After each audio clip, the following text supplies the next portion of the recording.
freight efficiency with NACFE's Mike Roth and Friends. Here in episode 135, we have joining us Steve Mignardi. He's a prior executive at Daimler Truck and NACFE's new board chairman, where we talk about his career, including work as a truck technician, his time in Mexico, and his love of trucks. He also talks about the importance of being resilient and shares his thoughts on what success will look like for NACFE and what people can do to help trucking be more efficient.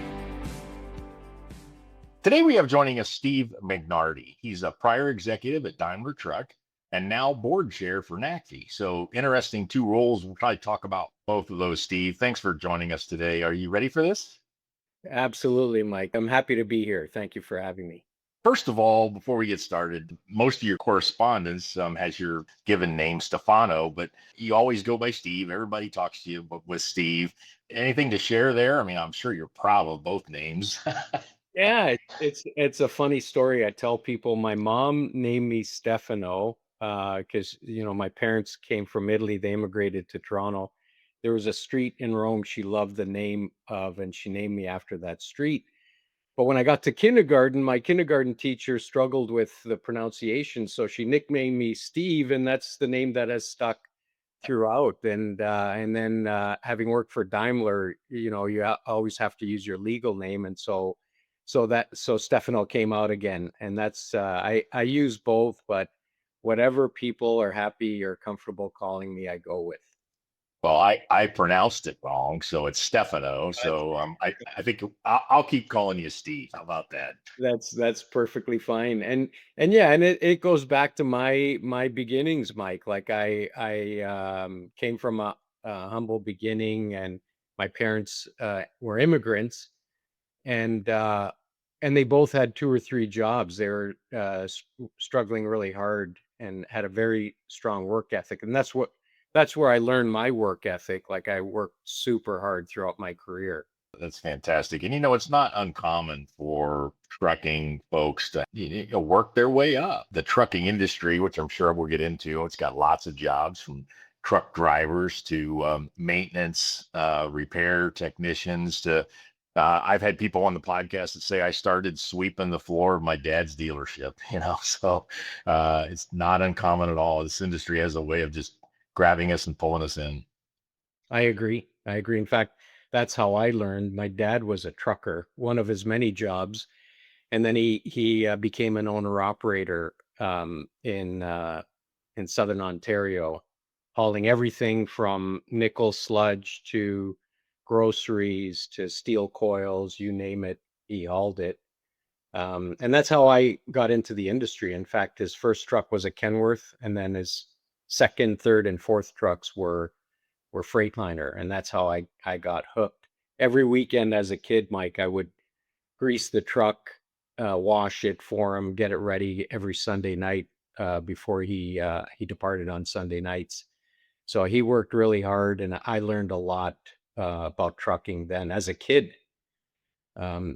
So that's I thank him for those lessons, and it really makes me appreciate, or made me appreciate, trucking back as a young kid, just growing up, learning about how razor thin the margins were. And when his truck was down, Mike, I knew it because he would pace back and forth. The anxiety levels were high, because there was no food on the table unless he rolled the miles, right? Yeah. And, Yeah. cost was critical. Like back then, specing the right powertrain for best fuel economy was so important because every gallon, every dollar mattered, and Yeah. having a reliable truck being on time, because every minute mattered too. It does, yeah. If the wheels aren't turning, we're not earning, kind of this Exactly. thing. I've been asked that question myself about how I got into trucking, and I usually say about 12 years old, I started driving the farm grain truck, or hauling livestock here and there, trying to figure out a pickup truck at an early age. But now that you mentioned riding with your dad, I rode on a milk route with my grandfather during the summer times. Just that you think about e-commerce today, that was that was 55 years ago, delivering milk to every door, sort of like Amazon packages today. So, hey, before we forget about it and get on, we have to remember how and when we became friends. So, I've been thinking some about this. I'm guessing you have too, because it's such a known thing with this podcast recording. You remember when we met? I don't know exactly, but I knew of you for a long while before we actually met, Mike. And then I remember in 2021 we were on a panel together at the MCE ATA convention. And Yeah. yeah, yeah, it was pretty awesome. I still have a picture today of me on the podium and you on the front stage looking at me. I must have said something out of line because you had this this look. But it was cool. It was cool being with you, Mike. You're a legend. You have such a great reputation. You always had a great reputation. Your credibility was second to none, and the trust. So it was an honor being with you on that stage. I appreciate that. Now, and I was searching too, because I remember thinking we should have met a long time earlier. I mean, with your role at Freightliner, I had various, customer facing roles at International with respect to, I did the vocational truck, a new vocational truck there, first change of vehicles in 25 years, and got a lot of work with dealers and customers and so forth. So, kind of surprised we don't go farther back, given the jobs and the work that we've done in the industry. But glad we have met and glad now. I mean, I'm really looking forward to our time together. So, if you don't mind, let's go back a little bit. Maybe you shared with us how you got into the business, but what kept you in trucking, and describe your career a little bit, some of the highlights and things that have mattered to you most. Absolutely. Always worked with my dad or was with my dad when he was in trucking, and I had a passion for trucks. I love trucks. I love joining him during the summer on weekends. And I just loved being out in the open road and delivering goods when people needed them. So I always wanted to own my own trucking company, but he did discourage me from doing that because it was such a hard job. It was a hard business.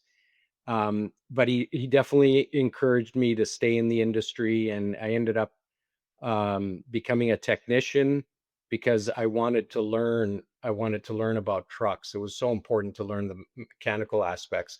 I did go to college for a year, and then I thought I just can't wait. I want to get in the industry. I was so driven and ambitious to get into the industry. I ultimately got my degree afterwards, and I'll touch on that a little later. But I became a technician, hired at a Freightliner dealer in Toronto, then worked for Freightliner Corporation as a training instructor for about 4 or 5 years, traveling throughout Canada to teach technicians about Mercedes-Benz trucks because Mercedes-Benz had just bought Freightliner and launched the Mercedes-Benz medium duty truck in North America, and they needed somebody to train technicians. Then I transitioned to Freightliner trucks.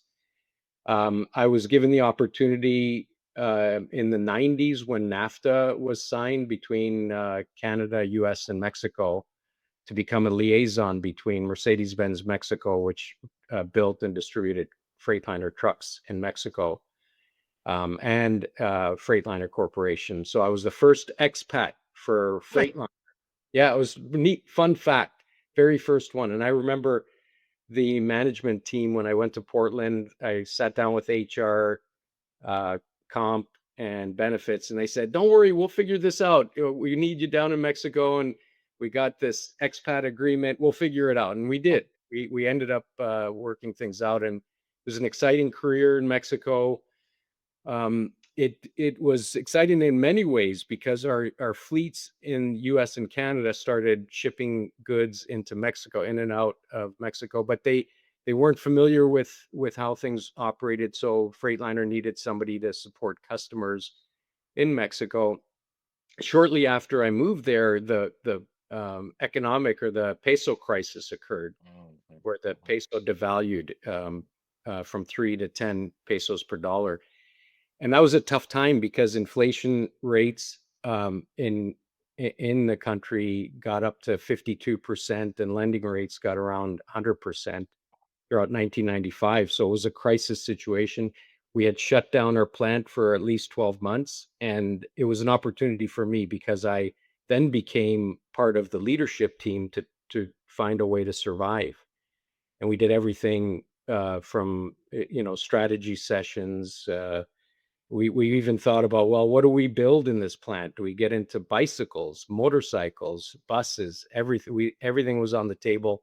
We ultimately restarted building trucks again for the export market because of the peso being uh, so low compared to the export market. So we survived, and it was a pretty amazing lesson learned, not only learning the culture, the business in Mexico, learning about different countries. But I joke I got a PhD in economics because you really need to be on top of things. I mean, this industry has a lot of cycles. There's the classic, economic cycles of, high, good economic times and bad and challenging ones, which of course trucking follows, right? I mean, when times are tough, we don't buy stuff, we don't buy stuff, we don't build and move stuff. So we've got that. We also had times over our careers where regulations cause things. I'm thinking about the early NOx engines and so forth. So we've got these. So my point is, and I could probably come up with half a dozen examples. There are challenging times, and there are other good or better times. Let's just call it for the sake. But there never seems to be average times in trucking. First of all, do you agree with that? And then secondly, does that make us tough and resilient and resourceful? I kind of think it does. I love that question, Mike, because you're spot on. And I remember when I had the director of national accounts role selling to the major fleets, we always talked about how our production was never steady. It was either ramping up or ramping down. It was Yeah. like a roller coaster. And you're spot on. We had to be resilient, whether it's the production facilities or sales or managing revenue and costs. It's either full throttle up or full throttle down. It's rare to have a steady state in this industry. How does that help us and how does that hurt us? Maybe go to the extremes in your mind. Sure. So it helps us from a resiliency standpoint. You have to be resilient. It's Yeah. it's a business that's not for the faint of heart, but it forces the trucking companies, the manufacturers, the suppliers, anybody in the logistics and supply chain to be smart from a business standpoint, manage your cost, be laser focused on cost, uh, try to stay on top of things as much as you can to watch for signs when the shifts happen, and it could make or break a company. So it forces us to be better business people and resilient, and it also brings opportunity. Like to your point about regulations, those have been changing. You have to make decisions that either short term or long term will provide the destiny of your success or failure. So it's Right. Right. very challenging business. Yeah, being a farm boy from Ohio, my the old saying, when the sun's shining, make hay. So when things are going well, make investments, buy trucks if you're a fleet, do things that we never have money falling from the trees in trucking. I get that.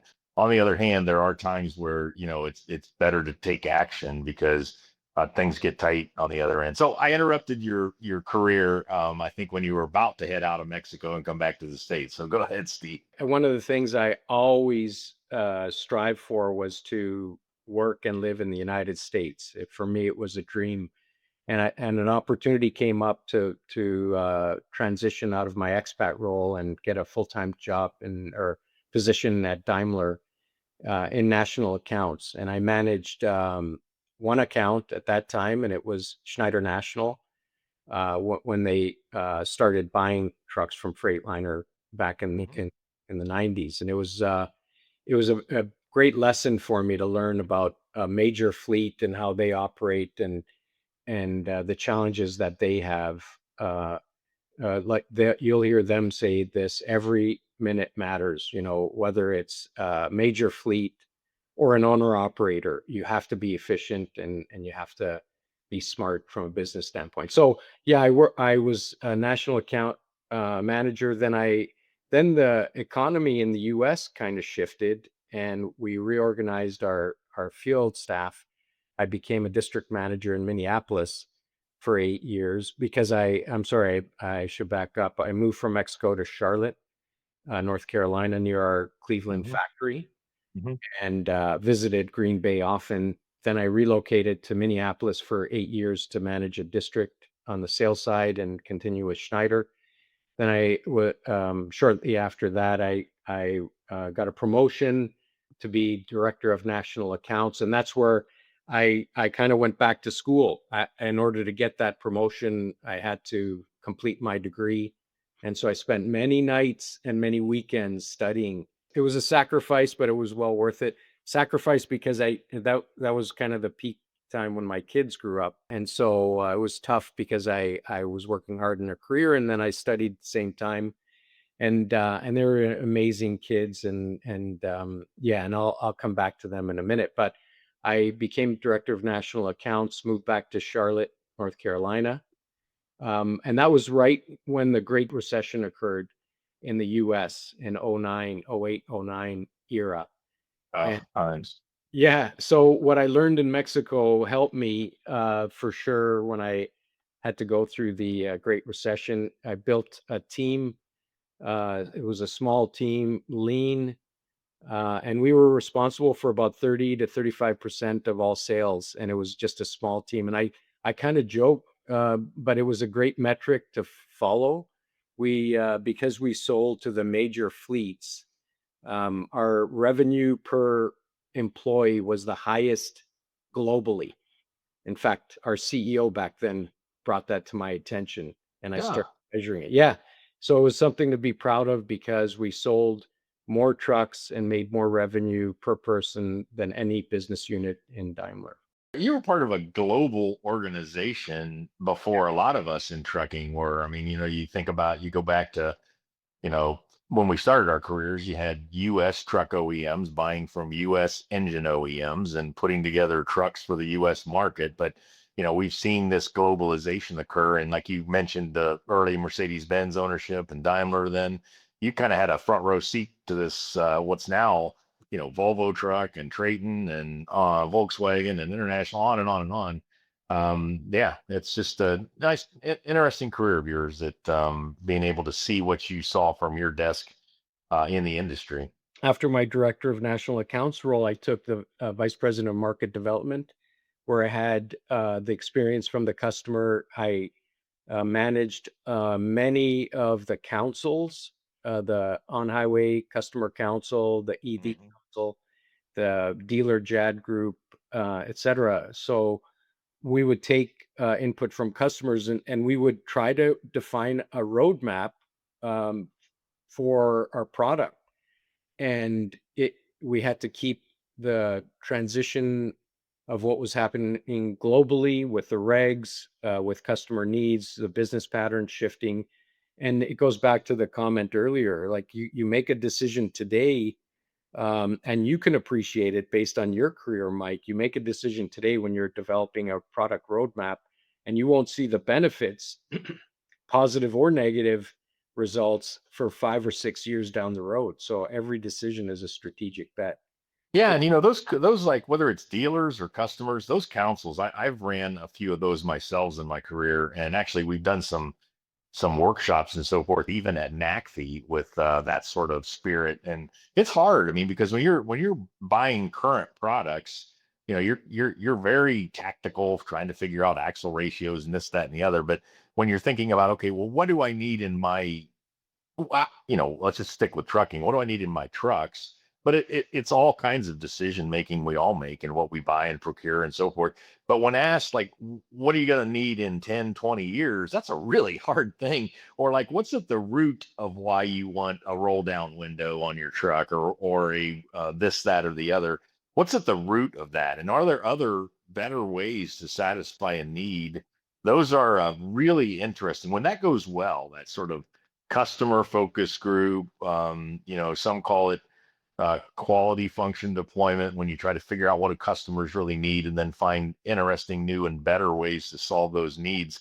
That's fascinating. And I look back over my career at some place, sometimes we've done that and it was just like hugely successful and a lot of fun. So I get what you're talking about there.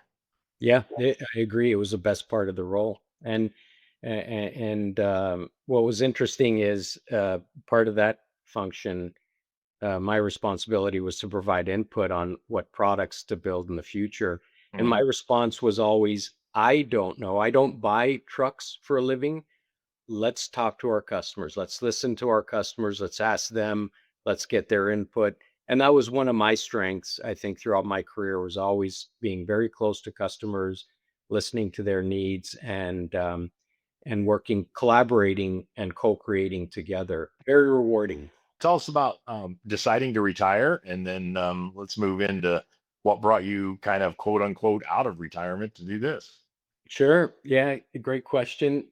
I always I loved working at Daimler. It was a 37-year career for me. It went by so fast, and I rarely thought of retirement. But the stars and moon aligned. It was an opportunity for me. It was after 37 years, and there were many factors that came into it. One I'll share that goes back to the getting my degree while my kids were growing up. So one of the reasons, not the only, but one was to give back to my family, give back to my daughters, and help them in their lives when they need it. Mhm. Because while they were growing up, I was studying and working hard and didn't spend the time. So now it's been the best year of my life. I've been in retirement for about 11, 12 months, 12 months now. Um, and it's been great. I do a lot of traveling, whether to visit with them because they're in different parts of the country. I've been traveling quite a bit for enjoyment and pleasure. When I found out about this opportunity at NACFE, though, Mike, I jumped on it because it's very rewarding for me to also give back to the industry. NACFE is got a phenomenal reputation, always has, and the mission is outstanding to drive development of efficiency and environmental beneficial and cost effective, but and emphasizing cost effective, right? Where our fleets want to become more efficient, and it's going to help the industry, and it's going to help the North America overall. You sound like a lot of our staff at NACFE, a combination of retired or maybe people that have been found a way to retire younger or youngish. And then some other just independent contractors that just know enough about the industry and see working with us as a nonprofit, trying to help the industry move forward faster on these things. You sound a lot like the team, so welcome aboard. Yeah, thank you. No, it's a great team, Mike. You've done a tremendous job leading the team, and I could see the passion in the people that I've met. While you were at Daimler, you were, or Freightliner, I guess I should say, you were part of the board as the Freightliner person. Share with the audience or even me what is it about NACFE's board that you like, or what are some of the challenges that we have as a board leading and trying to direct and move the council along?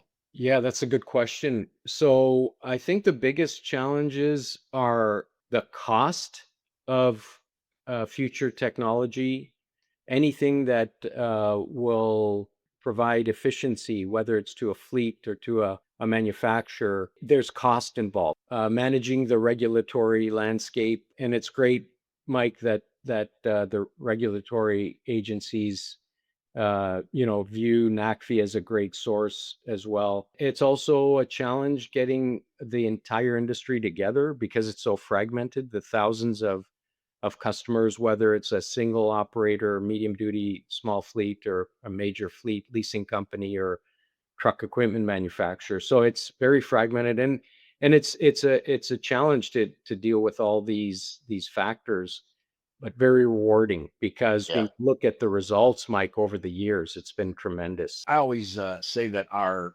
primary audience are the fleets. They're the ones that are making the decisions on a lot of what we are part of or think will impact and influence. They're figuring out how fuel efficient their diesel trucks can be when they spec them. They're working with drivers, they're maintaining them, all those things. So the fleets are kind of number one. And then it's sort of coy, but I always say, the rest of our audience or right behind them is all y'all. It's kind of like everybody else. I mean, to be successful on this, and you said co-creation and collaboration throughout our time talking here. It takes a village, so to speak. I mean, we got everything from truck dealers to finance to suppliers to the regulators to other nonprofits to other advocacy groups to it just goes to the various different owner operators, and it just goes on and on the audience. And now with some of these alternatives, we got electric utilities and we've got biofuel producers. So it's that's a huge challenge, but boy, what an opportunity to help the industry continue to be as collaborative as it's been throughout our career with kind of a growing bigger group and really some pretty big challenges in front of us. So well said, I think. When you look back just a few years out, maybe what does success look like for us in a number of years? Success or vision would be to definitely improve the efficiency of the fleet or operator, to be more fuel efficient, to be more efficient from a time standpoint as well, and finding ways to enable that, whether it's new technology, helping fleets or trucking companies make the right decision on which technology or route to go with, and likewise finding other ways of enabling them to become more efficient and ultimately help manage their cost, providing better service to their customers, and that's key, and ultimately sustaining everybody's business, making sure that our fleet customers are profitable, regardless of the size, and doing better for the environment as well and sustainability. Last question is, there's a lot of people listening to this to try to get some insights to help them in their current roles from a couple of old timers, right? We got combined 80 years in this work. So what would be your advice for each individual that's trying to help do this in a challenging industry? I would say what helped me, Mike, was staying focused, knowing what my mission was at any given time, and in whether it's the good times or bad times, stay focused, try to have fun, enjoy the role. To your point, it takes a tribe. When you work, you don't work in a bubble. It's always a team effort. So be a team player, Yeah. and stay true to yourself and focused. Steve, this has been really interesting. Thanks for doing this. Looking forward to our time working together, and thanks for doing this today. Likewise, Mike. Thank you. I'm excited working with you and the team. Thanks for having me here today. It's been fun. Freight Efficiency with NACFE's Mike Roth and Friends.